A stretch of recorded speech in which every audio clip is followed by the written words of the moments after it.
partir do versículo número 3. Olha seu nome, Deus. Deus tremendo, aleluia. Ponharam a arca de Deus num carro novo e levaram da casa de Abinadab. Uzai e Aiô, filhos de Abinadab, conduziam o carro com a arca de Deus. Aiô andava na frente dela, e Davi e todos os israelitas iam cantando e dançando perante o Senhor ao som de todo tipo de instrumentos, de pinho, de harpas, de liras, de tamborins, de chocalhos e símbolos. Quando chegaram à ilha de Nacon, Uzai esticou o braço e segurou a arca de Deus, porque os bois haviam tropeçado. A ira do Senhor se acendeu contra Uzá pelo seu ato de reverência, por isso Deus o feriu e ele morreu ali mesmo, ao lado da arca. Davi ficou aborrecido, porque o Senhor em sua ira havia fulminado Uzá. Até hoje aquele lugar é chamado Pérez Uzá. Naquele dia Davi teve medo do Senhor e perguntou: como trarei a mim a arca do Senhor? Versículo 10. Em vez disso, levou para a casa de Obed-edom de Gate, e a arca do Senhor ficou na casa dele por 3 meses. E o Senhor abençoou a toda a sua família.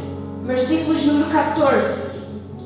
Davi, vestindo colete sacerdotal de linho, foi dançando com todas as suas forças perante ao Senhor, ao som de todo instrumento, enquanto ele e todos os israelitas levavam a arca do Senhor, ao som de gritos, de alegrias e de trombetas. Amém? Pode tomar teu assento, meus irmãos. Glória a Deus, aleluia. O texto que nós lemos vai nos falar sobre este utensílio, quem sabe um dos mais importantes do tabernáculo, que ficava no Santíssimo Lugar do Santo dos Santos. E essa arca tinha uma tampa chamada propiciatória, e dentro dessa arca estava a vara de Arão que floresceu, as tábuas da lei e o vaso do maná que havia descido sobre o deserto. E sobre a tampa dessa arca tinha 2 querubins que representavam a manifestação que onde o povo conhecia como a presença de Deus entre eles, porque ali Deus falava com o seu povo. E essa arca, esse utensílio, era extremamente respeitada pelo povo de Israel, porque ali eles conheciam como a própria presença de Deus. Se os irmãos lerem 2 Samuel capítulo 4 e 2 Samuel capítulo 5, vai nos falar sobre a guerra que teve contra Israel, contra os filisteus. E nessa guerra, nessa batalha, os 2 filhos de Eli pegaram a arca de Deus. Só que os 2 filhos de Eli, Ofni e Finéias, Deus não estava com eles na batalha. Então eles levaram a arca de Deus de Ebenezer e Asgote. Chegou em Asgote, a arca de Deus ficou na capital dos filisteus, até que Deus vai enviar enfermidades sobre os filisteus, e eles também não vão conseguir ficar com a arca. Eles vão transferir essa arca para uma cidade chamada Gate. Lá em Gate, Deus também envia enfermidades sobre os filisteus, eles não conseguem ficar com a arca, transfere essa arca para uma cidade chamada Ecrom. Quando chega na cidade de Ecrom, os anciões de Ecrom fazem uma reunião e dizem assim: olha, não tem como a gente ficar com essa arca aqui.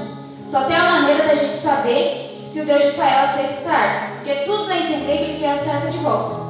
Nós vamos pegar 2 vacas que criaram, vamos fazer uma apartação delas, e se as vacas deixarem o bezerro e for em direção de Israel, aí é o Deus de Israel que quer essa arca de volta. E eles fizeram isso, fizeram a apartação, onde as vacas deixaram os bezerros e foram exatamente na direção de Israel. As vacas chegam numa cidade chamada Bet-Semes. Chegou em Bet-Semes, que já é Israel, o povo de Bet-Semes ficou feliz, ficaram felizes com a chegada da arca, que eles queimaram os carros, mataram as vacas, só que eles abriram a tampa da arca e não podia ter abrido. E Deus matou muita gente naquele dia, porque não podia ter tocado na arca. E agora quem vai fazer reunião não é os filisteus. Quem vai fazer reunião é os crentes de Israel. Porque uma coisa é o filisteu fazer reunião e dizer: não dá para ficar com a arca aqui. Outra coisa é os crentes fazendo reunião e dizer: não dá para ficar com Deus aqui. Porque uma coisa é o filisteu dizer. Aí eles fizeram isso. Aí chegou os povos os filisteus, e os filisteus disseram que não ia ficar com a arca. Os crentes, eles não estavam querendo ficar com a presença. Mas por que eles não queriam ficar com a presença? Quem conseguirá ficar diante de Deus tão santo? Quem vai conseguir ficar diante de Deus tão santo? Não, Deus é muito duro, nós não queremos a arca de Deus aqui. Então eles levam essa arca para outra cidade, e essa cidade vai para Nacon, que é Kiriat Jearim, o mesmo ambiente. Chegando lá, fica na casa de Abinadab, e essa arca fica lá há 20 anos.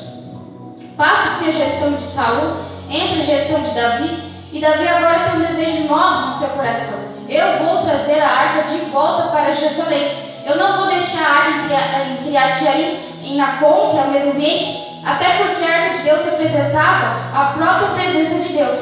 E ele vai agora buscar a arca de Deus com essa boa intenção. E quando ele chega lá para buscar a arca de Deus, se os irmãos dele, tanto Samuel quanto Crônicas, o que está escrito lá, Davi vai marcar um culto para poder buscar a arca. E nesse culto tinha tudo o que se tem no culto. Tinha sacerdote, tinha levita, tinha crente, tinha aproximadamente 30 mil pessoas adorando a Deus. E quando Davi marca esse culto para poder buscar a arca, se os irmãos veem aqui, porque está escrito aqui, ó, eu vou ler no começo do texto que eu li para os irmãos, no versículo de número 5, Davi e todos os israelitas iam cantando e dançando perante ao Senhor, ao som de todo tipo de instrumento. Isso aqui é um culto ou não é? É um culto ou não é? Claro, é um culto. Então Davi marcou esse culto. E nesse culto que Davi fez, tinha tudo que se tem no culto. Tinha um culto completo. Tinha levita, sacerdote, tinha músico, porque ele tinha toda sorte de instrumentos, saltério, harpa, bufo. E quando ele marca esse culto para fazer, para Deus, a Bíblia fala aqui que 2 homens, Aiô e Uzá, eles estão carregando a arca. Só que eles não estão carregando do jeito que Deus havia estabelecido. Eles vão colocar a arca num carro. Vamos lá. Em Deuteronômio 31, Moisés disse no versículo 9 que a arca de Deus só podia ser levada pelos descendentes de Arão, pelos filhos de Arão, pelos levitas da casa de Arão. E para essa arca ser levada, ela tinha uma forma de ser carregada. E essa forma de ser carregada não foi Moisés que inventou, nem foi Arão que inventou. Foi uma ordem divina, porque a arca era quadrada, revestida de ouro, tinha 4 argolas, tinha uma vara coberta de ouro, que entrava nessas argolas, e Deus disse que só poderia carregar a arca no ombro. Essa aqui você não pode esquecer mais nunca, irmãos. Deus disse que só poderia carregar a arca no ombro. Só que eles não fizeram do jeito que Deus mandou. Aiô e Uzá, eles estavam carregando a arca no ombro. Só que nós precisamos voltar ao texto atrás, porque antes disso acontecer, nós temos que voltar ao texto atrás, porque quem fez o carro foram os filisteus. Então, quem fez o carro? Os filisteus. Então, o evangelho, a igreja começa a entrar em decadência quando a gente começa a imitar os filisteus. Quando a gente começa a fazer o que os filisteus fazem. Porque em vez deles copiar os nossos cultos, nós vamos copiar as formas das festas deles. Em vez deles copiar a gente, servir a Deus, deles copiar a gente cantando a Deus, a gente vai cantar as músicas deles. Aí a gente vai ficando desfigurado, a gente entra em decadência. E aí os Uzá não estavam fazendo do jeito que Deus havia mandado. Então, quando eles chegaram à ilha de Nacon, os bois tropeçaram. Porque assim, é outra decadência também. Porque quando o crente tira a responsabilidade do homem e transfere ela, aí não tem mais peso, não tem mais cruz, não tem mais renúncia, é o evangelho mais fácil. Porque quando eles colocaram no carro, não é o sacerdote que está levando, não é o crente que está levando. Quem está levando agora é os bois. Então o evangelho é quando entra em decadência, quando você não está levando, você não está com peso mais. É o evangelho sem renúncia, sem Bíblia, sem peso, sem disciplina, sem a presença de Deus. Deus estabeleceu coisas que não serão mudadas. Deus não mandou pôr no carro novo. Deus não mandou fazer isso. E eles preferiram mudar. Sabe por que eles inventaram esse negócio de carro novo? Porque tem gente que vai aparecer, gente mais nova que nós, que vai pegar e vai dizer assim: não, isso não é jeito de carregar a arca, não. A gente tem um jeito novo de fazer. A gente vai tirar do carro, vamos pôr no carro novo, não é jeito de carregar a arca no ombro. Mas você vai olhar e vai dizer: não, Deus não mandou fazer assim. Deus não mandou pôr no carro novo. Deus não manda a gente fazer isso. Porque há uma parte de pessoas que falam que tem que se fazer assim, fazer assim, mas Deus não está mandando você pôr no carro novo. Deus está mandando a gente colocar a arca de Deus no ombro. E para carregar no ombro não é fácil, é pesado, é árduo, é doloroso. Mas em mais compensação tem mais sinais, tem mais milagres. Será que você tem a arca de Deus aí, irmão? Será que está a arca de Deus aí no ombro? Deus está dizendo para você cumprir a sua responsabilidade. Carregue ela no ombro. Não deixe as pessoas inventar. Porque no culto que Davi fez, no primeiro culto que Davi marcou para buscar, tinha tudo, tinha um culto completo. Só que não tinha princípio, tinha aproximadamente 30 mil pessoas.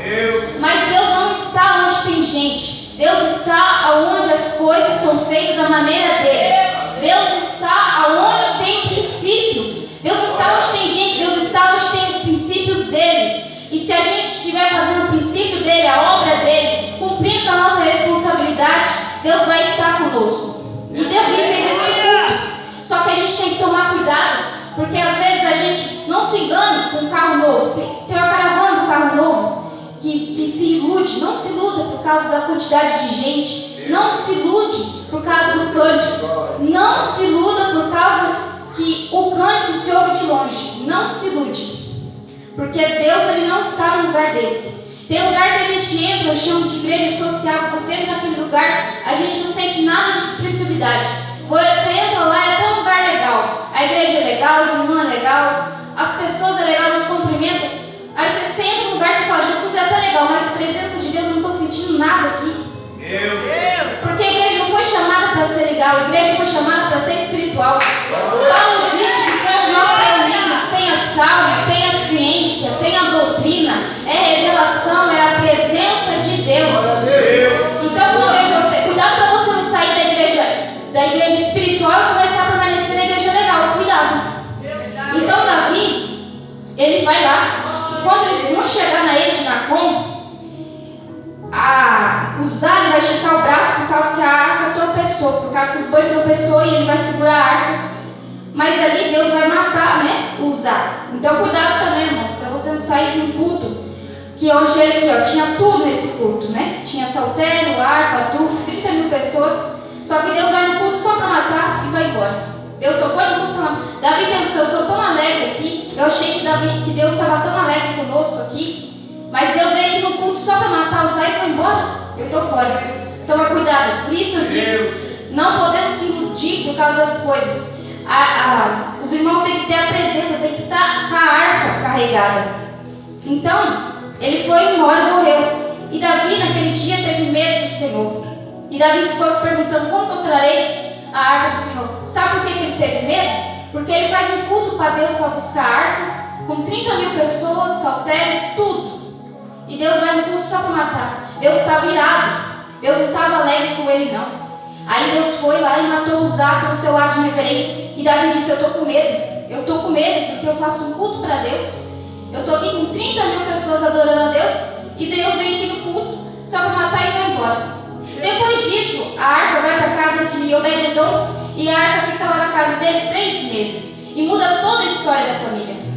Depois desses 3 meses, Davi marca o segundo culto para buscar a arca. Mas o segundo culto foi mais sério. Não foi igual ao primeiro culto, que foi tudo levado à brincadeira. Porque o segundo culto que Davi marca para buscar a arca é mais sério, tem mais presença.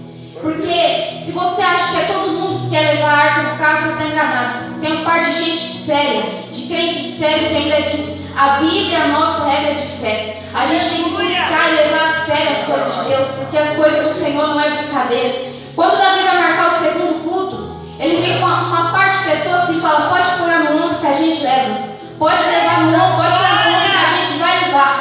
E eles vão pôr a arca no ombro para levar para lá. E é os descendentes levitas da casa de Arão que vão levar essa arca. O primeiro culto foi brincadeira, foi tudo brincadeira. Mas o segundo culto foi mais sério, irmãos. E teve a presença de Deus. Eu vim aqui nessa noite para dizer para você, continue carregando a arca no ombro.